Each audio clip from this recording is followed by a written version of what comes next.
Today we have the Cc9 from HK and the Sig P365. These are both excellent little concealed carry pistols. The 365 has been on the market for quite some time and has been dominating sales, but the HK has just hit the market and is trying to get some of those sales as well. They're a modular pistol just like the Sig P365. We're going to do a little side-by-side comparison, see which one shoots the best. All right, now we have the 365. We're gonna shoot this first because this is the original. It came out before the HK CC9. Got the 12-round magazine in there, so it makes it identical in height when you have the 12-round magazine compared to the HK CC9. And this is the configuration I usually carry it anyway, having that 12 plus 1 in the chamber. But let's shoot this thing. It's a little cold out today, but that's fine. Always a little harder to rack because it's such a small, tight little package, but does it shoot good? Let's find out.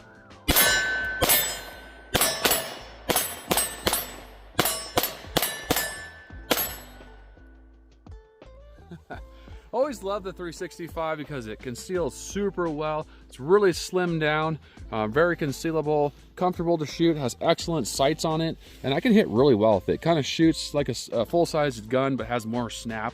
But let's switch over to the HK CC9.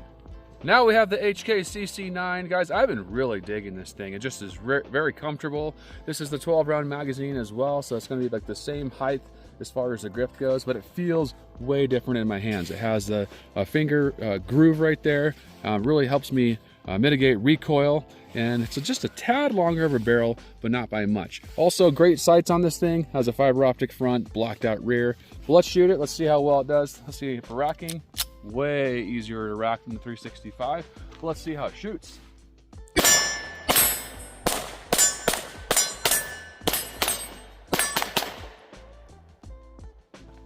That has significantly less recoil. Like, it's less than half of the Sig P365, which is crazy. It just feels so different shooting this versus the Sig P365. But let me grab that one again and I want to feel it out again and see.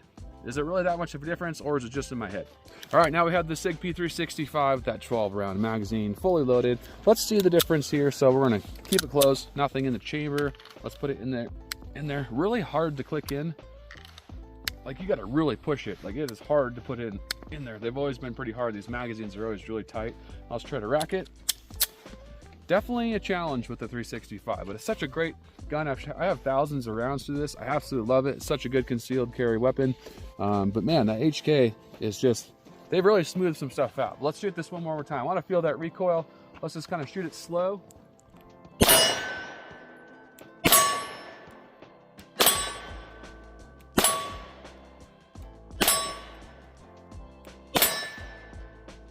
Do a few fast shots with it.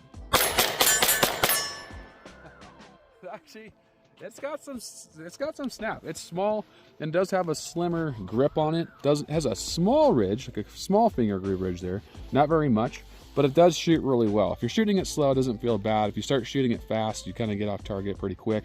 Just because of how small it is overall, and it's a very lightweight concealed carry weapon. So if you're gonna carry something this small, you definitely want to practice with it, because, you know, a lot of people think small guns are so cute and so fun, but, you know, when you actually shoot them, they're very snappy. But let's grab the HK CC9. All right, now we got the HK CC9. And guys, there's one thing I really like about this over the Sig P365 is the fact that this has interchangeable back straps. So if you have a bigger hand or a smaller hand, you can change out the back strap to adjust for that length of pull. And speaking of length of pull, let's talk about that trigger. This trigger is absolutely fantastic. Has a little bit of take up. Really nice break, very predictable and very crisp. Probably really one of the best triggers in concealed carry handguns besides the Canic. Yeah, great trigger. But I'll show you putting the 12-round magazine in this versus the 365. So literally you barely have to put any pressure on it. It's seated well, and then to rack it, much easier to rack. So two really nice features that I would say is a win over the 365. But let's shoot it slow, and we'll do some fast shots.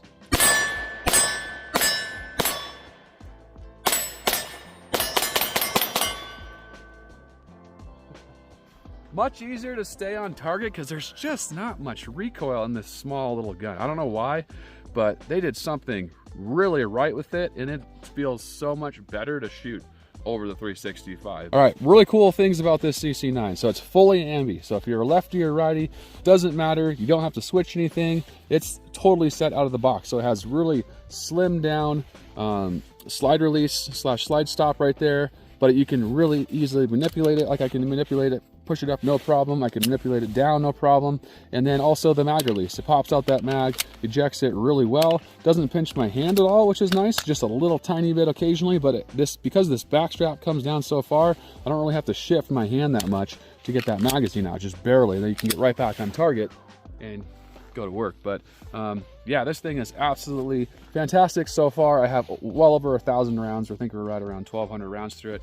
Haven't had one single issue, and this has been tested according to HK through rigorous testing of dust, dirt, debris, and freezing temperatures, hot temperatures. So they really put a lot of effort into this model, which has been in production for almost 6 years. But let's shoot that Sig P365 again. All right, now we're gonna go over to the 365. So guys, this has been out for quite some time. All the new Sig P365s come optics ready. This is an older model, and I have thousands of rounds to this thing, and it's been flawless. I haven't had one issue. I really love the 365 series. But yet again, no back strap, but this is not the gun itself. So the little piece that sits inside, you guys can tell me what that is. I'm forgetting right now, but it's modular. So just like the HK CC9, they copied Sig and they made that one modular as well. So I expect a load of grips and different size magazines to come out for the HK CC9. But the Sig already is modular, and you can get it in a variety of different features. This is the smallest one they have, but yeah, so this is also fairly slimmed down, not as much as the HK, but still really good. You can even, like, this is small enough, but the 10-round magazine is really almost considered a pocket gun, which you could carry it in that configuration.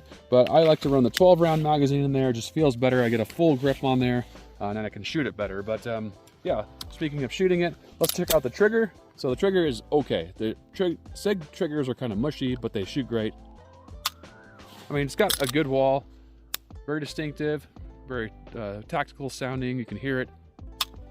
Yeah, so it sounds good. It shoots good, but let's just try to shoot this one a little faster and transition between targets. All right, here we go.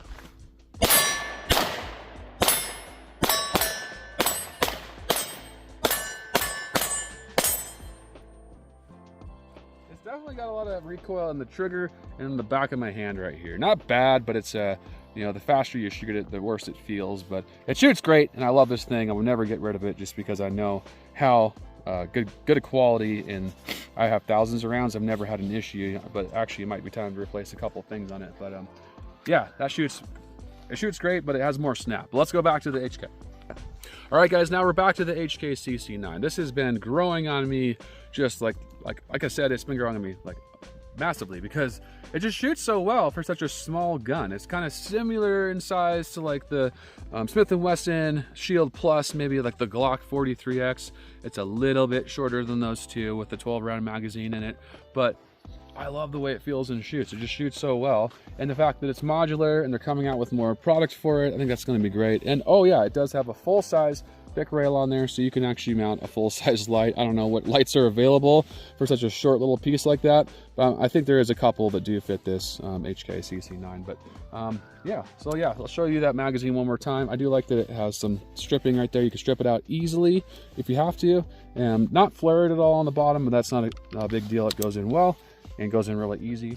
All right, I love how easy it racks too. It was a little stiff when I got it, but now it just racks so easy. Let's shoot it kind of faster like the Sig. All right, here we go.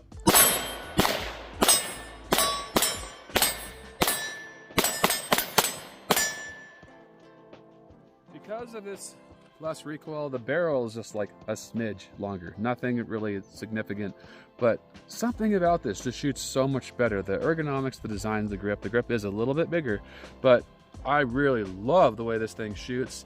It's been absolutely 100% flawless. And if you're looking at the CC9s, say you're just upgrading from one of your other HKs and you don't want to have a Sig, this is a great option. If you're upgrading to, you know, from something else, from an older model to the Sig P365, that's a great option. Both excellent guns, but this thing shoots incredibly well for me. Far better than the Sig P365, the original small version. But guys, hope you enjoyed this video. If you're new to 9mm Ridge, don't forget to like, subscribe, and check out more content on my channel. I love you guys. Stay safe. Keep on shooting. Have a great day.